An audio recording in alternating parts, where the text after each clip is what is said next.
Well, here we are. After playing through Sonic 4 Episode 1, my only logical next step was to play its sequel. And, well, let's just say I did.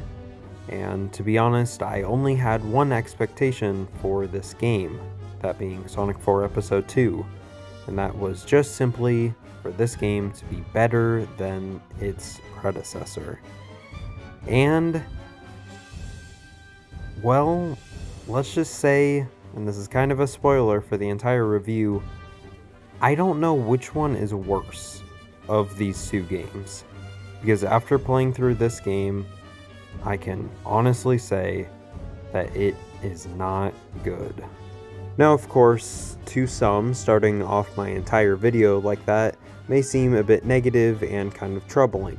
So let's slow down a bit.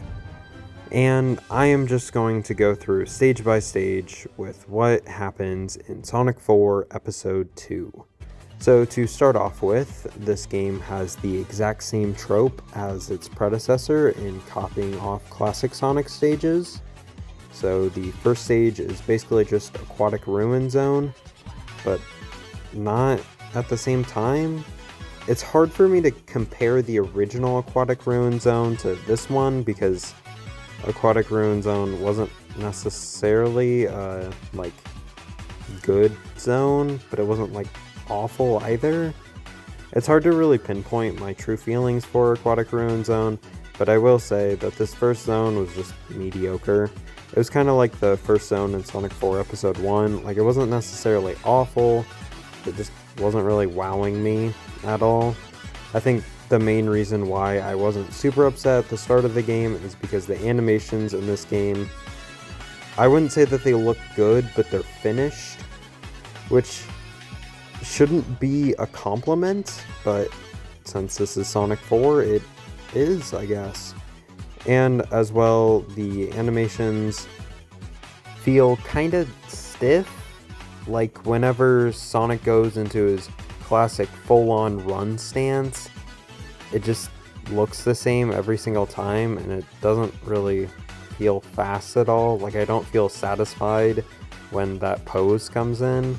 This is also a problem because, again, speed, Sonic games, this is stuff that makes these games fun, and this game just doesn't really have that. Whenever you are at your max speed, it doesn't feel like horrible or anything, but I don't feel satisfied by it at all. And it doesn't really help that this game just kind of is over-reliant on these sections. The speed sections in Sonic 2 or Sonic 3 are really satisfying because they don't just happen all the time. They're usually right after crazy platforming challenges. But here it kind of just feels like they threw it in as a way to satisfy the younger players who didn't really understand how level design should work. And also there's a lot of logical inconsistencies. A lot of things will just appear out of nowhere and it doesn't make sense from a simple level design perspective. But yeah, I got a little bit sidetracked here, but it is really important to know all of these things because it shows how bad the level design can be sometimes.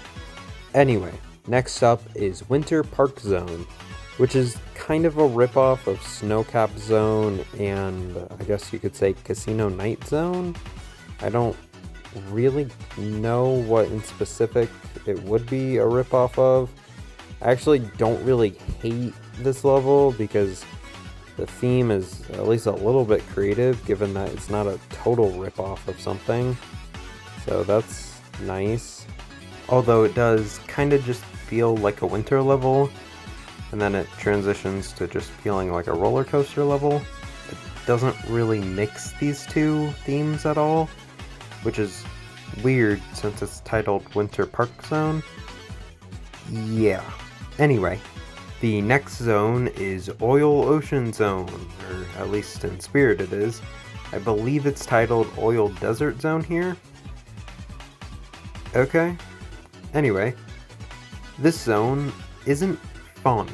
Like, it's just bland. The first stage in it is just super slow, with like really dumb puzzles and just nothing that makes me want to keep playing the game. And then the second zone is just kind of bland and boring with, again, really weird level design. And it really made me question this game because up to this point I thought that this game was bad but not like awful, and it really made me question how bad this game really is. And then we have Act 3, which is probably one of the most, and I say this with not a lot of pressure on it, but it is probably one of the most cryptic levels that I have ever played in a game that is super easy. Like, this level has no reason to be super cryptic. It has no reason to be difficult in a game that so far has been very easy, but it decides to. The main way that you will die in this level is by getting crushed, or by having to use a glitch, which doesn't make sense. There are a lot of sections in this level with just rising sand, and if you don't get there in time, you're dead. Good luck, have fun. And also, the limited lives counter also is really troubling with the sand thing, because again, if you miss one of these jumps, you could get a game over and have to reset all 4 of your checkpoints, which once again isn't fun for a game that is trying to not only be for kids, but also for people who want an easy video game to play. I don't know why it is like this. And then next up, we have another ripoff of a Sonic 2 zone with, I want to say, Flying Chase Zone or Flying Battery Zone. I do not remember what this zone was called at all, and I will say that the first level is incredibly boring. The second level is just a dumbed down version of Act 1 of Sky Chase Zone in Sonic 2. Or maybe, is this one called Sky Chase Zone? Again, I can't remember this. This game just is not fun to look back on for me. Act 3 is just whatever. I would refer to it as bad, just like most of this game so far, and it just was not fun. And then we move on again to the Death Egg.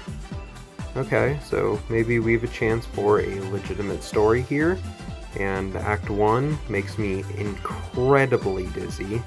Act 1 of the Death Egg Zone is just the screen flipping all over the place, and it's like headache inducing. I do not recommend playing through it. Just wasn't fun, and honestly made me sick. And then we finally have the final boss fight. And the final boss fight was, I guess you could say, easier than the first game, but the first game's was only really hard because of a specific cutscene. If you didn't have any rings, you were kind of just auto-dead, and this one has the exact same trope. Awesome. I have no idea why it's like this. It kind of is weird for them to even put it in the game like this. I'm going to assume it's something that is preventing a bug or a glitch or something like that, but again, I have no idea why that would appear. Anyway, this boss fight is just whatever. Eggman has circles around him, jump around the circles, hit Eggman a few times, boom, it's over. Then the Death Egg doesn't blow up. Apparently that was going to happen in the third game, which was cancelled, thankfully. And yeah, that was strangely anticlimactic. I don't really understand why this game acts like it has a story when it doesn't. It kind of feels like it was supposed to be part of something else. But again, it wasn't. Almost every single boss fight starts off with like a minute-long cutscene, or something to try and get you to care. It's just upsetting, and would make sense if, once again, this game was part of a story. Which, again, it isn't. Overall, this game was not fun. This game really, really made me like Sonic Mania so much more than I previously did. Because I can really see why Sonic fans are always so scared of the next entry, or of what's going to happen next. Because it's stuff like this that keeps on happening over and over and over again that makes these problems quite clear. Sonic 4 Episode 2, I would argue, is just as bad as Episode 1. It can be a little bit more fun sometimes, and sometimes it's a lot less fun. This game is just so divisive, and I don't understand people who defend either of these games because there's hardly anything that I can give them credit for. Graphically, they come up short. Music-wise, it's just whatever. Level design-wise, it's not fun. And from a moveset perspective, it's just boring. Animations are stiff and just not fun to look at. And the game just isn't fun to play. Neither of these games were fun to play through for me. And honestly, that is really what puts these ones down. If I can't enjoy like any aspects of a game, then I am going to give it a very bad score. And with that in mind, I am going to pretty much just give this game the same score as its predecessor, that being a 2 out of 10.